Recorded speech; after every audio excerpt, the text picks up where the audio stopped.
Rob, we have to do some kind of teaching. You have to teach it. It doesn't matter what it is, okay? And this is what... Even if it's something that people This already is know. what burns me about San Diego.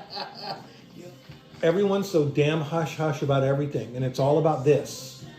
Mm-hmm. It's all about the money.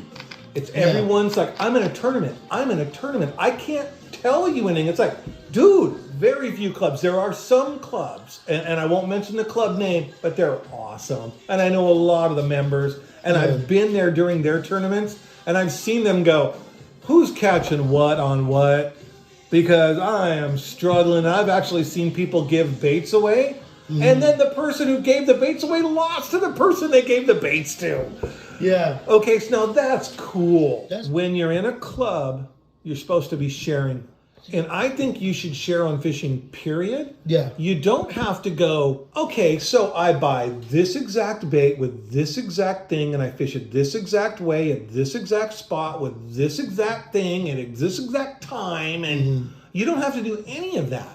You have to go, look, man, I throw flukes. I throw them against the shore, and I work them off the shore, and that does me pretty well. That doesn't mean they're going to catch fish, because it's my techniques. Giving anything away where you're like, go learn it on your own. I learned it all myself. No, bullshit, you didn't, because you watched Bill dance growing up like I did. And you watched everyone, and you've seen all the videos, and you've talked to the guys at the bait shop. So this whole, you learned everything on your own, bullshit, nobody did. I just did a thing on Western Outdoor News a month ago, talking about being self-taught or not. So everyone in there, oh, I'm self-taught, go learn it yourself. Come on. Yeah. Stop it. Give them enough to help them. But you don't have, like I say, you don't have to give them GPS coordinates, but you know what they're doing? And I will not mention names either on that. They're asking people privately. Yeah. They're just not going out on the thing, because trust me, I got a handful of people in San Diego that fish tournaments and do pretty damn well. And they'll go, hey man, how was Otay today? They're searching. And I have no problem telling them what I was doing. And I'll tell you another reason why. 0.1% of the people are going to change what they do. When you're a proficient bass fisherman, you're not going to change what you do. I've learned at our lakes, there's timings. There is timing, I'm not going to tell you that. Yeah. That you're going to learn on your own. Yeah. Well, that leads me to one of my questions. How long you been doing this for? How long you been fishing for? My entire life. 2 things in my life I remember. Guitars and fishing. I don't know exactly when they both crossed paths, but I've been playing guitar since I was 6. Yeah. I've been fishing since about that time, but I was too young. I mean, we're trout bluegill stuff with the family, you know what I mean? I remember riding my bike, living in Lakeside, 1973, riding my bike to Lindo Lake. Yeah. Going to Woody's Bait and Tackle. Okay, this is back when the San Diego River actually ran down Winter Gardens in Lakeside. I would get some bacon from the house, tie it on a string, catch crawdads, knowing that was actually the bait I should be throwing. Sell them to Woody's Bait and Tackle, and they would give me a large bottle of Coke and a couple of packs of mealworms or red worms, depending on what I wanted, for me bringing them in a bucket of crawdads, which they would sell to the bass fishermen. Yeah. And I would go across the street now, right there to Lindo Lake, and I would go fishing. I would go to all the rivers. You know, San Diego River was way easier to fish. And then as I got older and I had a bike, I could ride to the bottom of San Vicente and wait for the ranger to come in the morning, and I would throw my bike in the back of the truck. Yeah. And they would take me up to the top, and I would sit at the boat ramp, tie my boat off to the dock, and beg someone to drop me off the island. Because I'd have my little cooler, my fishing rod, and my tackle box. Yeah. And then towards the end of the day, someone would come through the little narrows. I don't know if you remember San Vicente back before the dam raise, but there was this little narrows area where everyone had to go really slow. It's probably like 3 or 4 foot deep. And I would go, hey, are you guys going back to the dock? Well, yeah. Could I get a catch a ride? And then, of course, I'm out there by myself. They'd go, of course. Yeah. Put me in the boat and take me back. There you go. Dude, I've been fishing in San Diego forever. I used to only fish until like 1, because to me there was no fish after 1 o'clock. What I started doing was going, okay, well, there's no fish after 1 o'clock. Well, I can at least graph, especially in the winter when fishing was slower and I was just kind of sucking back then. Yeah. I mean, we're talking 20 years ago. As the fishing got slower or the water got warmer, you go off in these little deeper areas. And like, I remember there was this thing here. Oh, there it is. okay, let me fish. When I was even younger, I used an anchor. Drop my anchor down. Whoa, my anchor up went all the way to the bottom and I never touched bottom. Okay, that's too deep. Let me move in another 20 feet. Dunk, I hit. What was that? Oh, that's rock. Oh, man, maybe there's a rock pile down there. This is a rental boat. Yeah. What was your biggest influence into that? My dad took me fishing, and I caught a fish. That's all it took. And I Just that first tug. A fish. We caught more fish than we didn't, okay? Because we went to the bay mostly when I was younger. Corvina, the perch, the croakers, the sand bass. They were out there. The bat rays, things. They were there. So we always caught something. And in the meantime, I was at the beach. We're at Ski Beach on the bay, or I'm on the rocks, and I'm jigging for little crawdads. And I'm having fun while my rod's out. Oh, I get to catch something. And I think that's important. I think something for kids, it's like you want to bring your kid fishing, you better go out and scout. You better go out and fish and get them on bluegill, get them on crappies, trout, catfish, something. Drop the bass in the backyard. Get that out of your head. You're a bass fisherman. They're not. They don't understand what's going on. It's complicated. You want to just bring your kid out there and have them pissed off at you the whole time? Or do you want to teach them how to fish? So what do you think is the best approach to bring a kid out for their first time? Whether they're 5 or they're 12? Or do you think there's a difference within those ages? If they have never fished, no, They've there's never not. fished. I would, if they're a person who's 12, I'd probably, hopefully to find a little bigger game fish. Maybe catfish, maybe trout, that are going off. Where you know you're going to hook up. So the idea is you know you're going to hook up. You think bluegill's too small? Bluegill would probably still be okay if you're in a boat and you have something that's going to give a 12-year-old something to stimulate them besides being on a shoreline. Because today's 12-year-old is different than the 12-year-old. Yes. That was 20 years ago. So you put them in a boat, you hold them captive. I hate to say that, but that's what you're doing. Yeah. And you start discussing and talking and you get them out. But you've pre-done it. You know you're going to catch fish. And you only bring them out for a few hours. 3-4 hours max. Catch the fish, leave. They're like, that was so much fun, I want to do it again. I didn't even think about that. Only stick around for a certain amount of time. Then they catch fish again. Then they catch fish the next time. Pretty soon, you can go, there's another species called bass, but we don't always catch them. But we should try. So you catch a few trout, you catch a few cats or bluegills or whatever you do. Let's go try these bass with these Cincos. But you let them know that, hey, these are like really elusive. We may not get them, but then they might have already caught a catfish and a couple of bluegill. And they're already happy. Let's go spend the last 30 minutes, maybe an hour, trying for bass. You're out there for them. Yeah. Not for you. Yeah. You're going out for you alone. Yeah. Not with kids that you're trying to bring into fishing, especially your own kids. What was your most memorable catch? Oh, man. Well, that really depends. My first 10-pounder was pretty freaking memorable. Besides it being a double digit, which most don't even get to see? That one was pretty memorable. What made it so memorable besides the size of it? That I could see it. And I was shocked because I've only heard about it. I'd only heard about those. That was those mythical fish. Yeah. That was badass. But there's things they're a little more memorable, okay? I was able to get about 18 pounds of fish on 2 casts. Wow. Okay? So close to 2 double digits? Okay, but this is really weird how this worked. So this is before cell phones, before all this. I'm in my very first little aluminum fisher boat. I'm at Otai. I'm up at the buoys where they used to break. I throw out a TD pencil, the old, Daiwa TD pencil. Popcar service, boom, 3-pounder hits it. Cool. But it's only hooked in the tail hook. So the lure's sticking out of its mouth. I'm reeling it in, and there's a giant school of fish underneath it. A 10-pounder comes up and tries to steal the bait. Now I have a 3-pounder and a 10-pounder. So I have 13 pounds. So I'm reeling in, and the fish start boiling all around me. I set this thing, not even paying attention, caring that I had a 10-pounder and a 3-pounder. I pick up my spinning rod with a slider rig on it back then, a little 1/8 ounce darter head, a little twisty tail worm.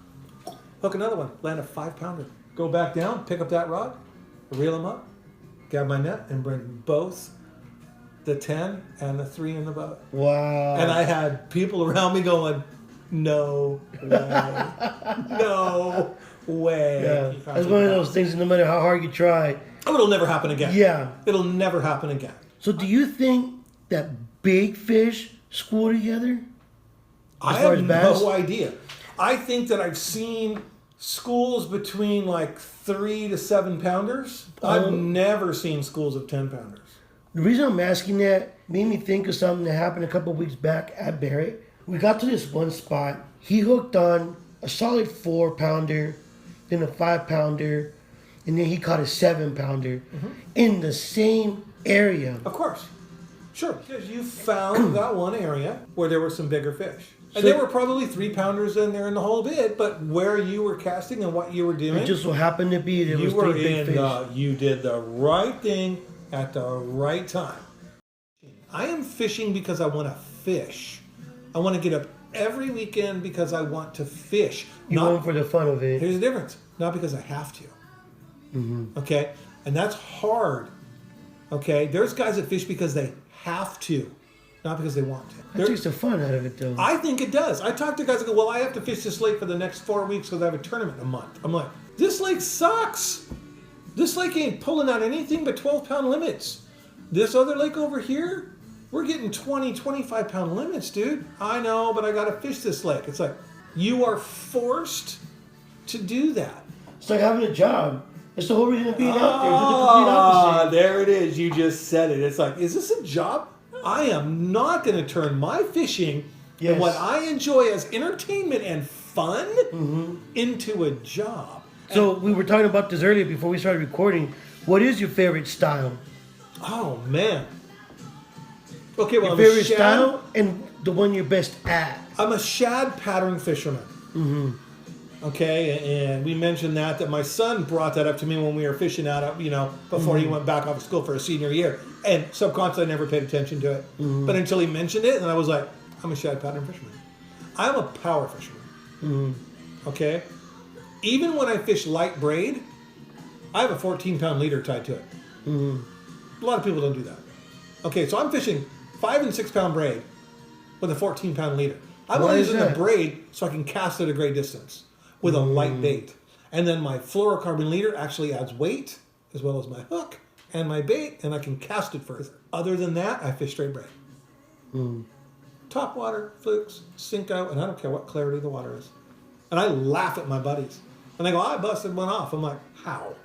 Well, I had 30 braid, but I put a 12-pound top shot. Well, then you didn't have 30 braid. You had a 12-pound test line. So for me, I'm a power fisherman. My favorite techniques are aggressive, top water, big baits, flukes, Cinco even aggressive. I don't soak a Cinco. I flip it. It goes down. I pick it up. Flip it. I do the same thing with the weightless Cincos. I don't mess with it. I like to flip. I really like to flip when flipping's available. Not big on punching, but I like to flip. Like spinner baits. I like paddle tails. You know what I mean? Anything on the surface. I like swim jigs. Anything that's something I'm doing. I cover a lot of ground. I like to move when I'm fishing. Okay, so on that token, so what is your advice for those barely getting into bass fishing? Not your secrets. Learn how to cast. Learn how to cast with either rod. Any rod you decide you want to get, learn how to cast. So you don't necessarily have to start with the spinning reel. If you want to learn with a baitcaster, you're gonna have a longer learning curve. Not today with digitals and things like that. So I would go online and learn how they say to adjust them, and then learn what you should really do. What's good for you, right? And then I would go out to a football field, a schoolyard, a park, and lay some things out. So practice your aim. And learn how to cast, because fishing is casting. So you need to learn how to mend your line. You need to understand your gear. You need to understand what you're fishing with. And that's reading. That isn't asking a million people. Read online about it from Wired to Fish. Go to Bass Tackle and read their reviews on things and stuff like that. Just read something and understand it and absorb it versus listening to 40 people on a post give you 40 different reasons. What you're asking is, one, ridiculous, or two, you're going to get so confused on what they're talking about. So now, as far as gear, does it matter how much you're spending on your gear when you're starting off? To a point. Okay, I'm with you on that. Yes, it does. I would go with a minimum of $99. So kind of like a lose A loose speed spool, an SXT, Shimano, any of that where it's like, it's a real fishing reel, something that's adjustable, correctly adjustable with decent bearings. You know, a decent fishing rod, medium heavy is what I would say at first. 6'8", 6'10" to 7 foot with a decent reel. I would spend more money on the reel than the rod at first. What is your favorite lake, and why does that one stand out to you the most? In San Diego, I like Otay because it fishes to my strengths. Because it fits your style the best. I like San Vicente as well, but I hate it because of the skiers. San Vicente fishes to how I like to fish as well, but like I said once, the dam rays and a whole bit, I really started to understand Otay. I can fish every technique I love at Otay. I can fish everything I love at any time of the year, it seems like. Now, does the water level affect the way you fish? No. It'll change a couple of techniques and things like that. But no, I can still go out there and, I mean, obviously I can't flip if there's no toolies. Yeah. But I can punch, I can fish in the grass and things like that. But I really like the top water and the Cinco and the fluke and the paddle tails, and it all works. It doesn't matter what the water level is. The Cincos, 5-inch or the 6-inch or bigger? I prefer 5s, but if 6s would be fine. I mean, when you do go Texas rig weighted, do you peg or you don't peg? When I flip only. When I Texas rig, I don't want anything. I want it to click and fall and move and go through. But when I'm flipping, I don't want any separation of my weight. Because that's when you get dangled up. Yeah, it gets all fucked up. Now, do you set the hook on a slat line or a tight line? Depends on the fish. Depends on the type of bass? Depends on the fish. Did he rip the rod out of my hand or not? If he rips the rod out of my hand, I'm setting the hook. That's a tight fucking line. I'm setting the hook. Yeah, that's true. But you got to be careful on that too, because sometimes, like with a Cinco, when you're slack line, they're swimming at you. So your line is tightening, but it's coming back at you while it's tightening. Yeah. So if you don't reel down to feel that tension and that weight, you're screwed. So, now as far as pictures. I don't like hero shot. Totally against it. Just overall? It's ridiculous. Mm-hmm. Take a picture of the fish and let it go. You still caught all those fish. Line up those 5 fish that you got, and everyone's going to go, holy freaking crap. That guy got 5 fish weighed 25 pounds. Yeah. You don't have to sit there and hold 5 that you've kept in your live well for the last 12 hours. It's why their tournaments during the summertime are only 6 hours. By the DFG, they say you're only allowed to hold that fish in those wells for that long. So that whole hero shot thing, I'm glad it's kind of gone away. A lot of people have realized that now, that that's wrong. It's just wrong for the fish. Yeah. You know, it hurts them. I don't care how good your live well is. You're hurting the fish, especially when the water's warm. You know, I don't live well fish. You don't put them in the live well? If I catch a giant one, I will. I'll fill up my live well, let it relax. 15, 20 minutes, let it chill. Then I'll take it out and get a photo and release it. I don't do the photo right away. I catch the fish and put it in the well because it's already stressed enough. Yeah. You catch a 12-pound bass, it's stressed enough. Wow. It's a lot of advice, Rob. It's my advice. It doesn't mean it's the advice. No, but you know what you're doing out there. I know what I know. I don't know everything. There's people that know more about various subjects and things. Really appreciate you doing this, Rob. Not a problem. Really do. And I appreciate you type of person that likes to teach people. The knowledge comes from being old.